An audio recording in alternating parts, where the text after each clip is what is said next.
शाळेला सुट्टी पडली की गावातली ही अशी बिनभिंतीची जीवनशाळा सुरू होते। आता आम्ही ही भिरंडा फोडतो, ज्याला मराठीत कोकम म्हणतात, इंग्रजीत गार्शिनिया इंडिका।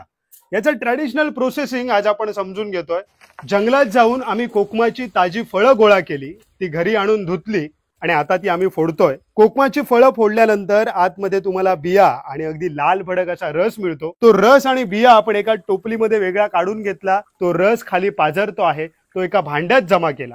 आंबट रसात गावठी मीठ टाकून कोकम 3-4 दिवस रोज भिजवून सुकवली की उत्तम प्रतीची सोलं बनतात।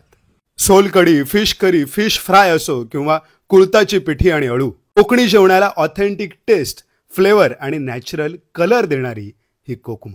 कोकमच्या ताज्या फळात साखर भरून उन्हात ठेवली तर उत्तम सरबत सुद्धा बनतं। बाजारातील सरबतापेक्षाही युनिक फ्लेवर, नैसर्गिक रंग आणि सुगंध असतो त्याला। ह्यालाच अमृत कोकम म्हणतात। सोलं आणि आगळ काढल्याच्या नंतर ज्या बिया उरतात त्या बियांना राख लावून पुन्हा उन्हात सुकवल्या जातात आणि पावसाळ्यात याचं एक युनिक नॅचरल बटर काढायचे, ज्याला मुटियाल किंवा भिरंडाल म्हणतात। अतिशय न्यूट्रिशनल असं हे बटर आहे। मुलांना नेचरशी कनेक्ट करण्यासाठी त्यांना हे गावठी जगण्यातलं सायन्स समजून सांगायला हवं, हे जीवन त्यांना जगायला द्यायला हवं, तरच त्यांना निसर्गाविषयी तळमळ आणि गावाविषयी कळकळ निर्माण होईल।